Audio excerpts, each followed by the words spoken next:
What's up guys, welcome back. I am back and God, I can honestly say I have missed you guys and I have missed uploading. What a crazy couple of months it's been, but we are back now and what a time to come back. We're talking new ban list, new set. It's actually the sneak peek event that we're attending for the new set. We have a new format, like I said, the ban list, new time rules, and of course we're taking a brand new deck. So this is going to be so much fun. Let's get to it. Now, some of you might have actually wondered where I've been. Now, in all honesty, it's just been a crazy couple of months in regards of my personal life. Everyone seems to have plans on Sundays over the summer holidays. And plus, obviously, as you know, I am a dad. Summer holidays is a very busy and very hectic time of life. And, you just got to take some time off for family, as you do. But with that being said, we are now back and hoping it will now be consistent. As far as I'm aware of, there's no plans coming up anytime soon. So there's absolutely no reason I can't be attending locals or at least putting some form of content up. And I'll tell you what, I am so happy to be doing this again. I absolutely missed it. I know we're not a big channel at all, but my God, I love it. And yeah, I hope you guys do. So we did take our new pet deck of Artmage to locals, and first round was against Joe. We did set up our board here, but thanks to some more charmies, it did shut us off the Fiendsmith engine because I didn't want to give him a whole lot of draws. So he goes ahead, activates Harpies, we negate, he then Lightning Storms, calls the back row, and just, yeah, cool. And he is absolutely able to pick our board apart, as you will see here, playing his Gem Knight deck, and OTK me. So yeah, good for Joe. I love playing against Joe. It's been a while that we've actually been able to sit down and have a proper game between his break from the game and my break from the game. And Joe's normally doing a lot better than I do in tournaments, so yeah, he places higher, so we don't normally cross over that much. But because it's the first round, I was lucky enough to get that game in against him. And yeah, I've finished rambling now, so enjoy the rest of this gameplay. Well, hopefully if I remember to put the background music in for the rest of it.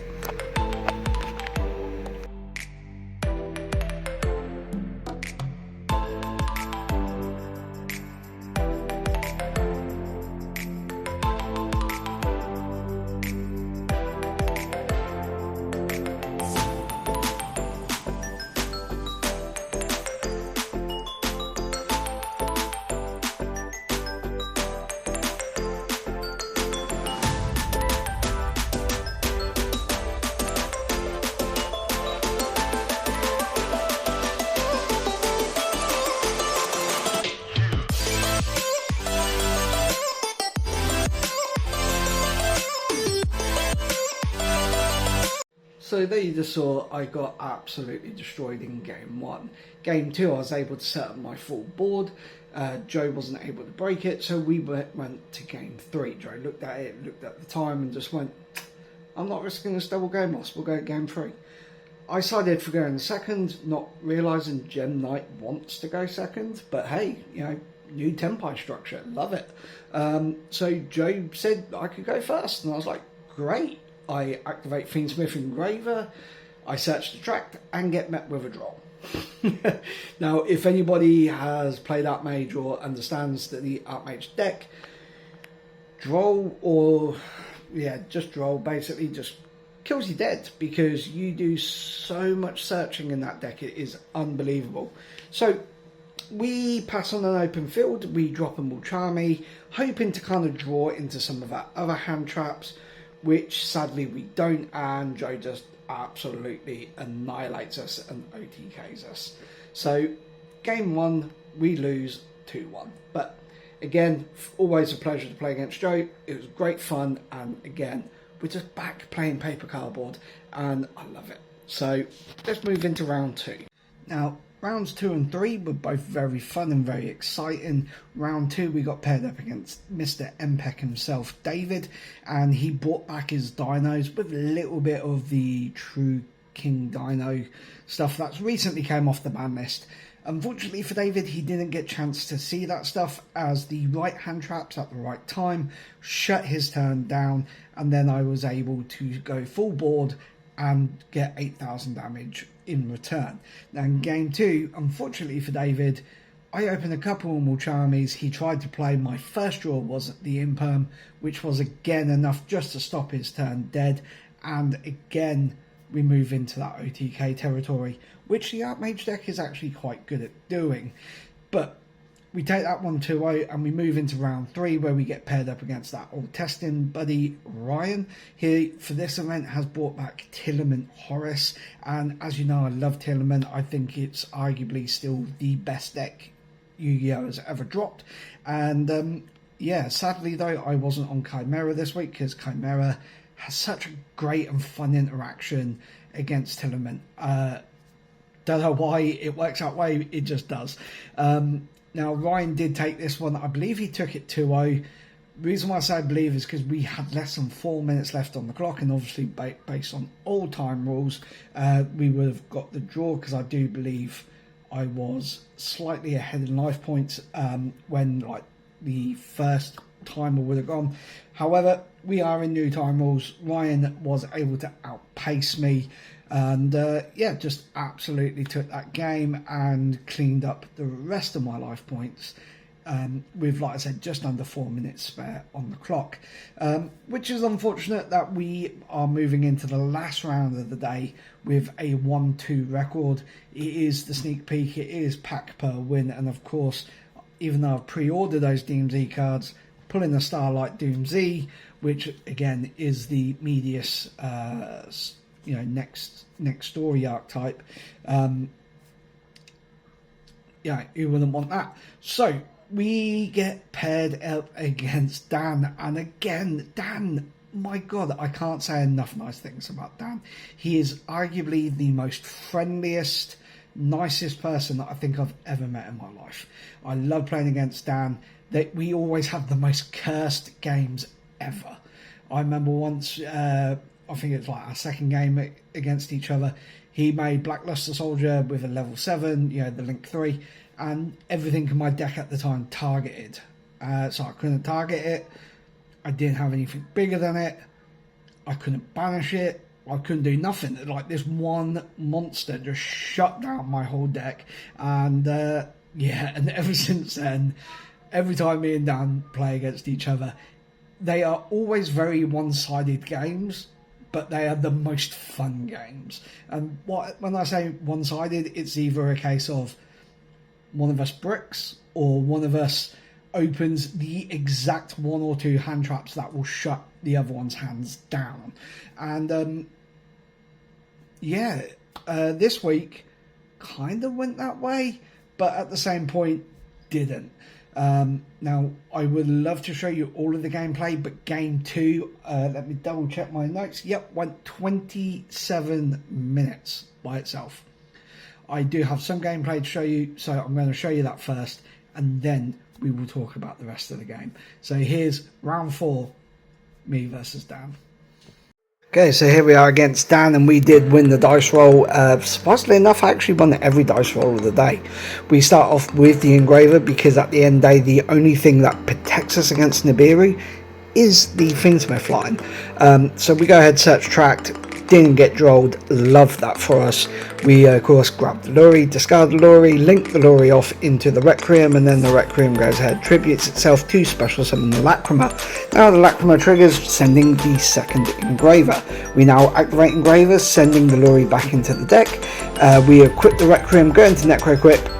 We're about to overlay, but then Dan goes, nah, I got that rock, and drops the rock on us, which, is what the Fiendsmith package is literally there to take the Nibiru, or in other cases, to protect us against the Nibiru if they decide they don't want to drop it at that stage, or if they will charm us and draw it after DDD is already set up. But now we go ahead and we activate our field spell.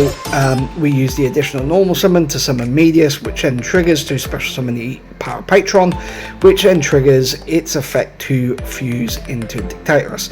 I'm just explaining what all of these effects do to Dan as we go. Now the Power Patron will trigger here to go ahead and grab us an Artmage spell or trap. We go ahead and grab Vanish, I believe. No, we go ahead and grab Awakening, and then we use the field spell to discard the Awakening to search for the Graph Flare. So the field spells are lovely. You can discard the spell or trap and declare an Artmage name, and you can do that once per name. Graph Flare special summons himself to the field if you control another Artmage and sets a card. So here is where we set the Vanish, and then we go ahead and activate the Vanish. Because we already have the field spell, it will search for any Artmage, so we go ahead and grab Latira. Latira special summons herself by adding a Artmage card back from the grave, so we add the Vanish back and then discard it to declare Fimnal. Fimnal special summons herself and then draws us a card. So now on the field we have the on-field Omni Negate, which is the Dictatorus.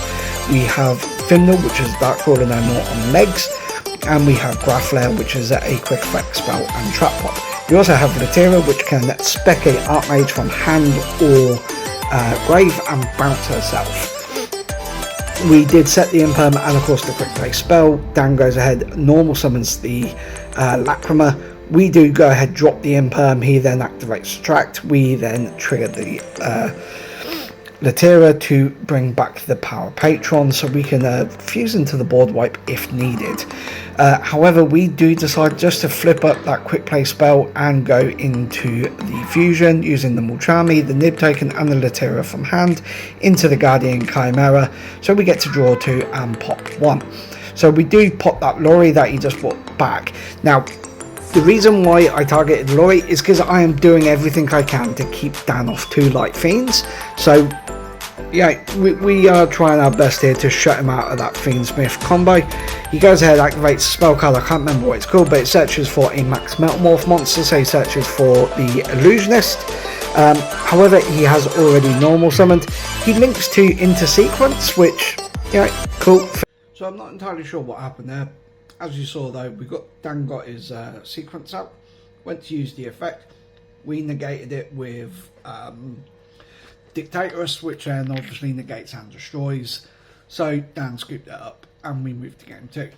Now like I said, game 2 took 27 minutes. Dan started off and he went full Fiendsmith combo. We was able to break full Fiendsmith combo, but not do much else. Dan then recycles and goes full Fiendsmith combo. I break full Fiendsmith combo and can't do much else. And we rinse and repeat this formula for 27 minutes. It was arguably one of the funniest interactions we had all day. However, game 3 is where the real funny part came in. So game 3 we go first. We start off with Theorize, which if no one is familiar with this card, it is arguably one of the funniest cards Artmage has at its disposal, which is this card right here.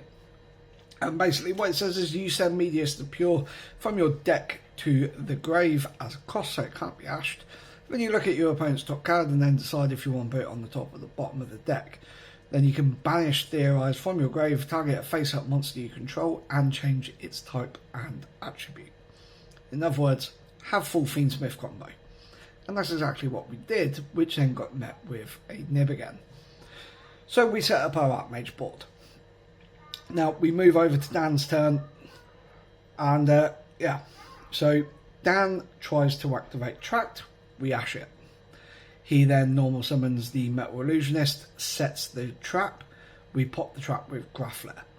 He then goes to activate the Metal Illusionist to make it a Light Fiend, and we negate it.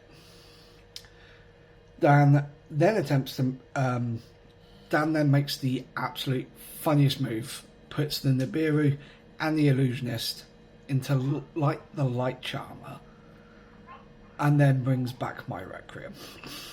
He then tributes my Requiem to summon his Lacrima, and from there he attempts to go full Fiendsmith combo. However, he did not see one thing coming, which is he didn't have a Light Fiend in his grave to shuffle back to bring back the engraver. So therefore, he couldn't do much else.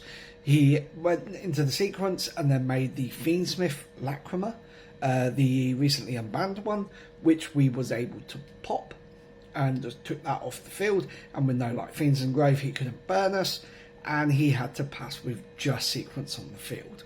From there, we was able to bring the game round and clean it up from there and take the game 2-1, which had the funniest interactions I've ever had playing Yu-Gi-Oh, which is normally the way it goes when I play against Dan. So again, Dan, thank you so much for the great gameplay.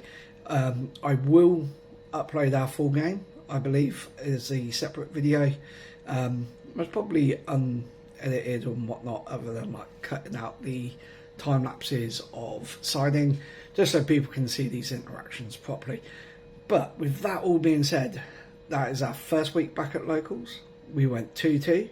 It was a sneak peek, new ban list, new time rules, new game apparently has just dropped as well, but a new format at least anyway. So that would be interesting to look into to see how that's going to go. 100-point cap, I believe, at the minute as well for Genesis. But with that all being said, I look forward to going back on Sunday. Not sure what deck I'm taking yet, because obviously I'll have Doom Z by then.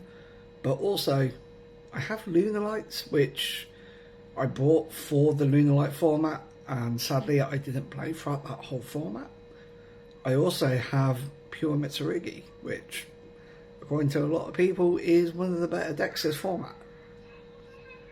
But do we play good decks here, or do we play the funny decks here? I don't know.